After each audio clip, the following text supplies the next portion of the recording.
Metaverse, 28 Oktober 2021. CEO Facebook, Mark Zuckerberg, mengumumkan perubahan Facebook menjadi Meta namanya. Di mana perubahan ini merujuk kepada mengarahnya dan lebih ngegasnya Facebook terhadap Metaverse, sebuah tulisan novel dan film yang menjadi nyata ke dunia manusia, kayak film Matrix dan Ready Player One. So, akan gue bahas, selamat datang di Aku Tolol, episode Metaverse. Jangan pakai angka lagi karena gue suka lupa angkanya. Tapi selamat datang di Metaverse. Jangan lupa like, share, dan subscribe. Follow gue di @rivalsantosa, gue di Instagram dan Twitter. Kalian bisa DM gue hal dan kasus yang menarik untuk bisa gue bahas di sana. Mari kita mulai Aku Tolol kali ini.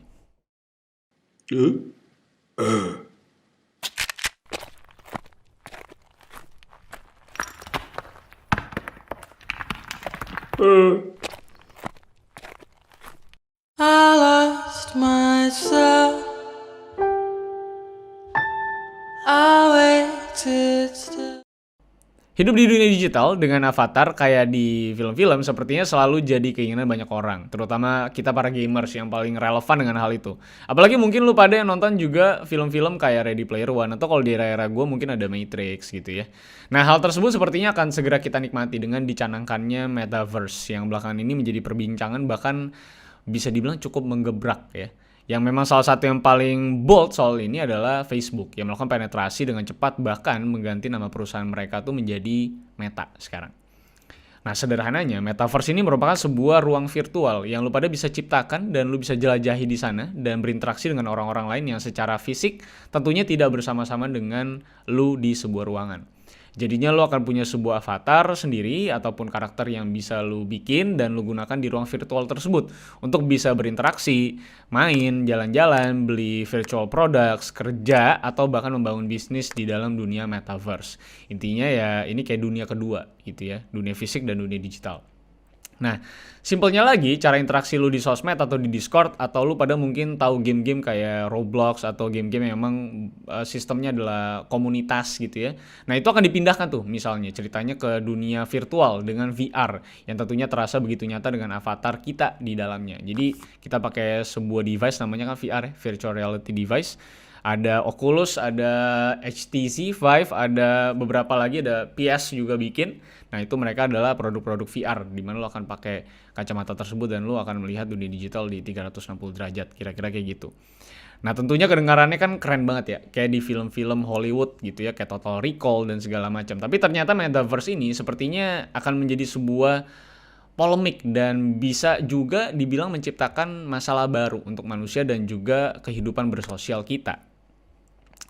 Nah, sekarang mari bersama-sama kita membayangkan bahwa Metaverse sudah bisa kita akses dengan mudah dan kita mungkin udah hidup di era Metaverse. Dan ceritanya mungkin sudah banyak lah ceritanya ini user yang menjadi pengguna di sana.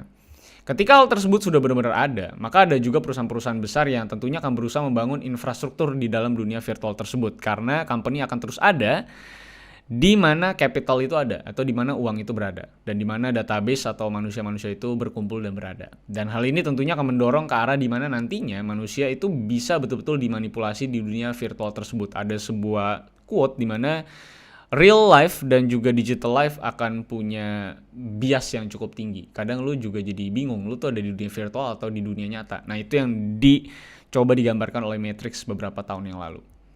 Nah, mimpi buruk ini akan membawa kita kemana privacy yang tadinya namanya privacy dan itu milik kita sendiri atau orang-orang dekat gitu ya. Nantinya semua privacy tersebut rasanya akan dipegang sama tuan rumah dari platform metaverse yang mungkin kita diami atau kita mainkan.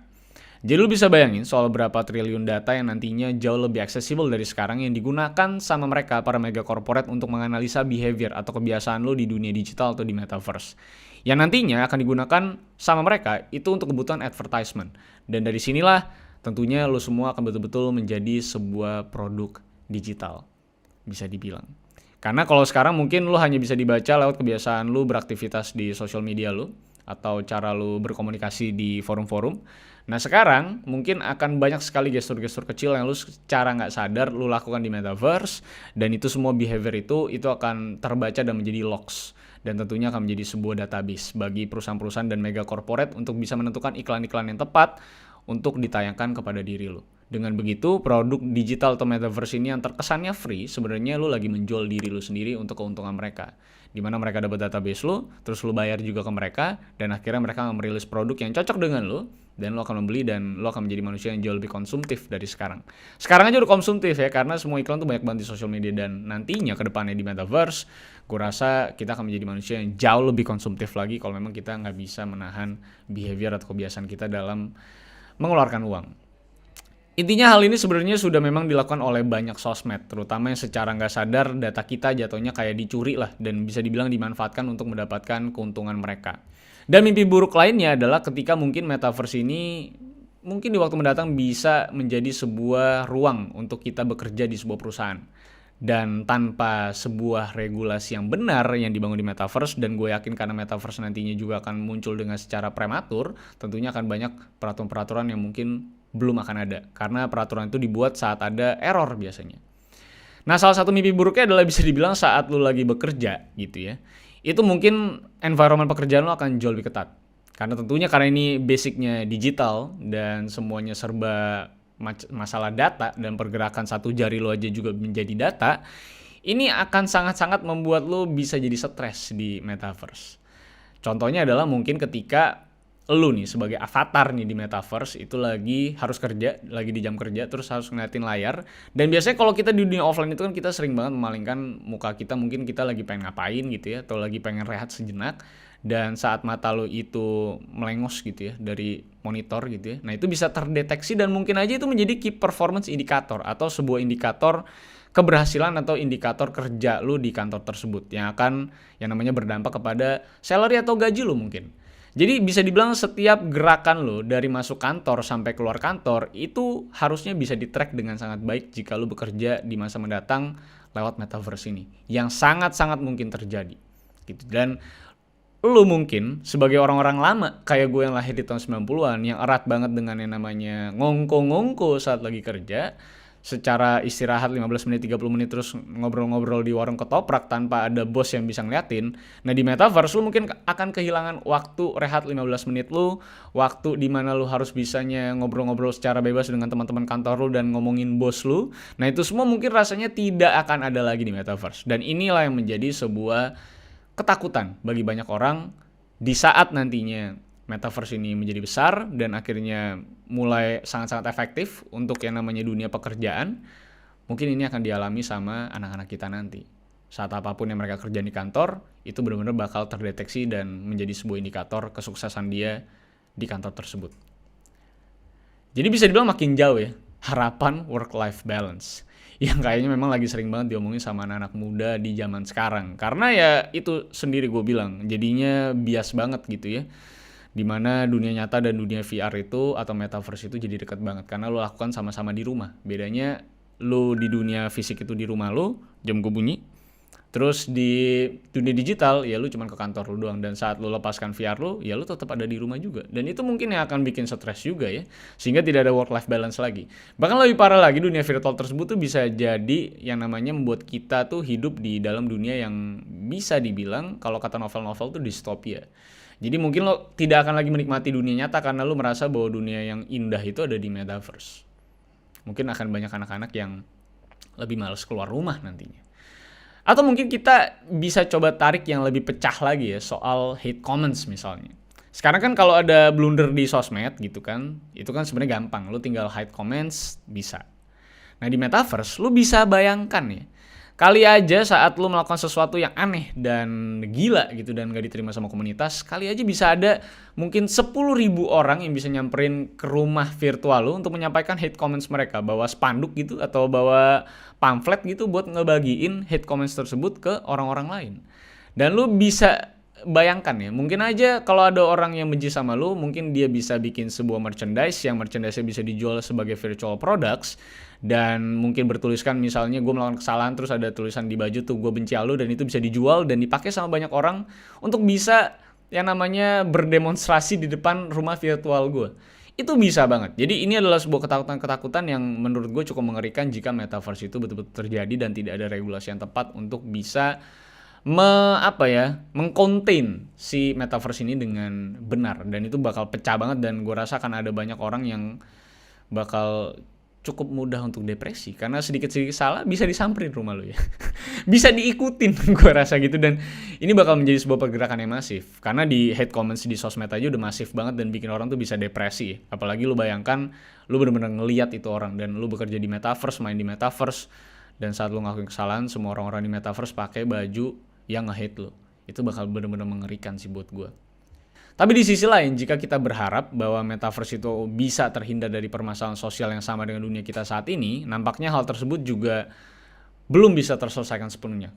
Karena masalah rasisme sepertinya akan tetap muncul juga di metaverse.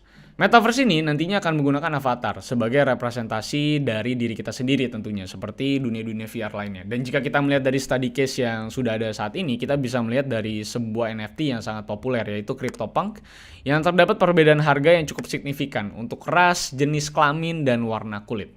So racism exists di sini. Dan gak cuma perbedaan harga, tapi juga perbedaan jumlah di mana CryptoPunk dengan gender laki-laki tentunya lebih banyak dibandingkan gender perempuan.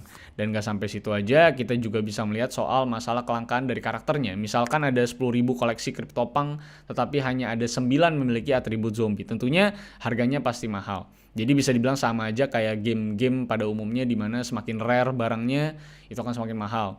Dan lu tau lah ya, kalau misalkan orang pakai barang branded di dunia nyata aja, tentunya itu sudah memperlihatkan kekayaan dan mencoba menunjukkan kekayaannya. Sehingga seratanya bisa dianggap lebih tinggi. Dan tentunya ini bisa dibilang tetap aja muncul yang namanya ketidaksetaraan. Dan ketidaksetaraan ini yang mungkin nantinya bisa tetap terjadi di dunia metaverse dan kesenjangan ekonomi yang tentunya bakal lebih mudah untuk terlihat. Karena akhirnya metaverse yang harusnya digunakan sebagai kesetaraan, platform untuk bisa lo setara karena lo bisa muncul secara anonimus ya, bisa dibilang. Tapi kini memang akan lebih signifikan lagi. Selain postingan-postingan yang lo lihat di Instagram, pura-pura kaya dan segala macam, mungkin di metaverse akan lebih parah lagi. Dan lo akan bisa lebih menilai orang ekonomi itu dari cuman avatarnya doang. Dan menurut gue apa yang terjadi di dunia game sekarang di mana orang berlomba-lomba microtransaction itu kayaknya bakal jauh lebih masif di metaverse. Karena itu aja mungkin cuma seperempat dari kehidupan kita sehari-hari main game. Kalau ini benar-benar 60%, 70% lo bisa bayangkan berapa banyak uang yang akan dibuang sama orang-orang di luar sana untuk bisa terlihat kaya. Jadi sebenarnya sebuah hal yang mau dibuat untuk bisa terlihat jauh lebih tidak ada kesetaraan, akhirnya tetap aja kesenjangannya bahkan lebih tinggi. Tapi intinya setelah gue ngomongin banyak buruk-buruknya soal metaverse dan kengerian yang akan muncul di metaverse jika tidak ada regulasi yang tepat gitu ya. Tapi tentunya di setiap evolusi atau di setiap sebuah inovasi dalam dunia teknologi khususnya pasti punya dampak buruk dan baiknya. Nah jika melihat metaverse ini rasanya akan sangat-sangat baik jika teknologi ini itu diterapkan di bidang pendidikan ataupun bisnis dan juga bidang-bidang praktikal lainnya. Contoh gampangnya adalah Nike dengan Nike Land, di mana ruang virtual dari Nike ini memungkinkan kita sebagai player ini untuk dapat memainkan virtual game seperti dodgeball ataupun tag, di mana Nike Land ini juga nantinya akan tersedia berbagai fasilitas mulai dari stadium, lapangan, hingga arena-arena lainnya yang bisa lo pakai. Jadi bayangkan Nike Field ini memiliki banyak sekali orang yang berkunjung setiap harinya dan berbelanja barang virtual bermerek Nike di sana. Itulah dia mengapa banyak perusahaan besar melakukan penetrasi ke metaverse karena dunia virtual tersebut bekerja layaknya dunia kita saat ini, cuma bedanya virtual dan jauh lebih accessible. Ditambah tentang kemungkinan lain yang bisa Nike jual di Nike Land, yaitu adalah slot iklan. Nah, di mana mereka memiliki space tersendiri untuk brand lain beriklan di Nike Land dan ya jadi duit dan akhirnya ekonomi berjalan di metaverse. Itu positifnya bagi sebuah perusahaan. Sebenarnya negatif juga sih kalau dilihat dari mata konsumen. Tapi intinya kita setidaknya mendapatkan benefits dari Nike Land tersebut ya. Tapi intinya perubahan metaverse ini juga tidak hanya membawa perubahan besar ke bidang bisnis doang. Tapi yang menurut gue paling menarik adalah ini bisa diterapkan di dunia pendidikan. Di mana memang pendidikan itu membutuhkan sekali namanya informasi sebanyak-banyaknya untuk bisa membuat si anak atau orang yang lagi belajar itu dapat pendidikan setinggi-tinggi dan sebanyak-banyaknya. Dan tentunya akan membantu banget untuk beberapa kerjaan-kerjaan atau pelajaran-pelajaran praktikal seperti kedokteran ataupun misalnya arsitektur hingga mungkin sains yang agak sulit untuk digambarkan dalam sebuah narasi seorang guru gitu ya. Nah, pengalaman augmented reality dan juga VR ini tentunya akan membawa cara pengajaran yang lebih next level kepada para siswa, di mana memungkinkan mereka tuh untuk dapat melihat atau berinteraksi langsung dengan subjek yang atau objek yang tidak bisa ditemukan di sekolah saat ini. Seperti contohnya adalah mungkin kita tuh bisa ke planet gitu ya untuk lihat tanahnya Mars gitu misalnya, atau mungkin bisa melihat bulan dari dekat dan mungkin kita bisa yang namanya mendarat di bulan seperti Armstrong zaman dulu gitu ya, atau bahkan menjalankan sebuah demo di bidang kedokteran yang dapat memperlihatkan organ tubuh secara nyata dan bagaimana perjalanan dari satu sel ke sel lain. Dan masih banyak lagi tentunya yang bisa kita nikmati sebagai sebuah pelajaran di metaverse dan akhirnya membuat sebuah pembelajaran yang di sekolah yang terasa monoton gitu ya mayoritas, ini menjadi menarik dan anak-anak justru jadi niat banget untuk ke sekolah dan belajar. Walaupun cuma dengan bangun tidur, cuci kaki, sikat gigi, terus pakai kacamata metaverse gitu ya. Tapi kita bisa melihat banyak kemungkinan di mana kedepannya bisa aja mengurangi waktu siswa di sekolah karena semuanya jauh lebih efektif dan efisien. Jadi anak-anak nggak mudah stres dan tentunya lebih banyak menghabiskan waktu berinteraksi di luar sekolah.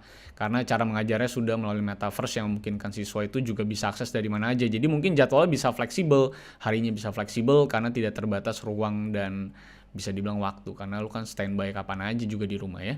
Atau bahkan yang namanya field trip itu atau jalan-jalan itu mungkin bisa lebih efektif lagi dan bahkan nggak harus terlalu buang waktu dan buang budget untuk pulang pergi gitu ya. Tapi lo langsung bisa yang namanya ke metaverse lalu lihat kota-kota yang memang lo lagi pengen mampirin atau liburan bareng ke sana. Yang gue yakin banget di metaverse nanti untuk lo bisa terbang ke Paris mungkin atau ke London mungkin itu pasti tetap dengan harga tiketnya metaverse. Tapi intinya semua bakal jauh lebih efisien apalagi di masa-masa pandemi seperti ini. Kan tentunya agak susah untuk kita bisa kemana-mana. Nah dengan metaverse ini tentunya ini akan membantu seluruh perjalanan dari dunia pendidikan dan dunia kesehatan dan juga dunia ilmu pengetahuan kita. Karena semuanya jadi jauh lebih bisa terlihat dengan nyata oleh anak-anak kita yang sekarang tuh visual banget tipenya.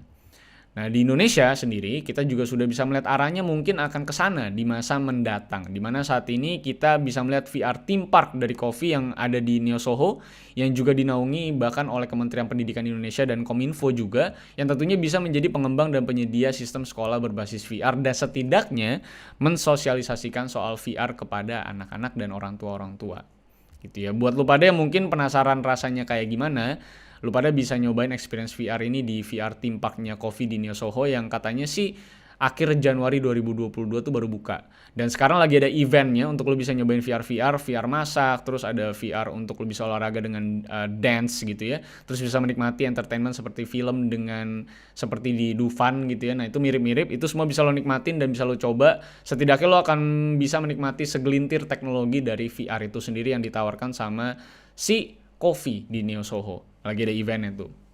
Nah tentunya teknologi ini juga nantinya akan merubah arah bagaimana dunia entertainment bergerak.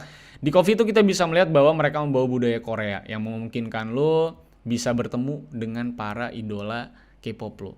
Yang kalau kita pikir-pikir harusnya biayanya kan akan jauh lebih murah ketimbang kita harus mengeluarkan uang untuk pergi ke konser misalnya ke Korea gitu ya. Untuk menonton para idol K-pop dengan harga yang mungkin cukup tinggi. Dan tentunya dengan adanya metaverse dan VR ini semuanya jauh lebih accessible setidaknya untuk keuangan dan kantong lo supaya nggak jebol-jebol banget. Dan akhirnya memang pandemi ini juga bisa jadi teguran untuk mungkin di masa mendatang di mana akhirnya dunia tuh sudah tidak memungkinkan kita untuk dapat berinteraksi atau mendatangi tempat yang kita pengen singgahi. Kalau sekarang aja udah kayak gini, kita nggak pernah tahu di 50 tahun, 60 tahun mendatang tuh dunia tuh bakal kayak apa. Jadi rasanya teknologi ini sangat relevan sekali dengan kondisi pandemi seperti sekarang. Mungkin anak-anak nggak bisa sekolah lagi, nah dengan metaverse ini semuanya akan sangat-sangat terbantu. Nah makanya muncullah peranan si Coffee ini dalam dunia pendidikan di Indonesia untuk masa yang akan datang, di mana Coffee punya gambaran bahwa di masa mendatang anak-anak akan jauh lebih efektif dan lebih efisien untuk belajar via VR karena semuanya serba visual dan juga lo bisa bergerak. Apalagi teknologi VR sekarang sudah semakin berkembang, tentunya lo bisa lihat perkembangan-perkembangan seperti ada satu teknologi omnidirectional VR di mana lo akan terasa benar-benar jalan kayak di Ready Player One. Jadi lo nggak statik duduk doang, jadi lo bisa berdiri dan seakan-akan memang lo benar-benar ada di tempat tersebut karena lo akan jalan dan bergerak tubuh lo.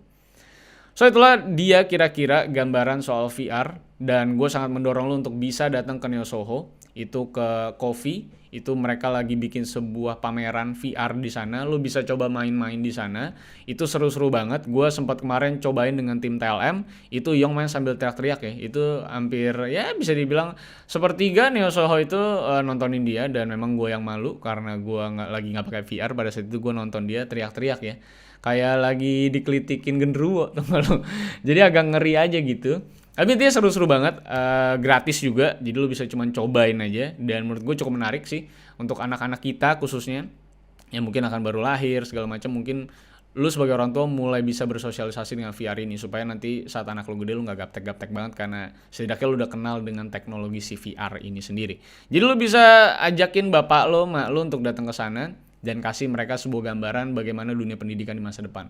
Karena memang apa yang coba Coffee tujukan adalah mengembangkan dunia pendidikan di Indonesia melewati teknologi VR. Dan memang mereka juga sudah melakukan kerjasama dengan 1.000 guru bahkan gerakannya untuk bisa mensosialisasikan teknologi VR ini ke sekolah-sekolah.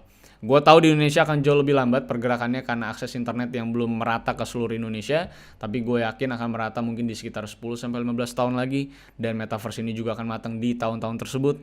Jadi kita akan lihat bagaimana perkembangan VR nanti di Indonesia. Semoga jauh lebih accessible dan kita bisa touring kemana-mana, khususnya kita-kita yang mungkin udah kerja dan punya duit.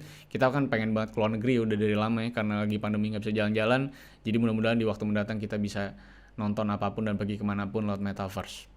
Dan tentunya akhir kata duit yang akan berpengaruh dengan pengalaman lu di metaverse, karena semakin mahal kacamata VR-nya tentunya akan semakin nyaman dan realistis visualnya.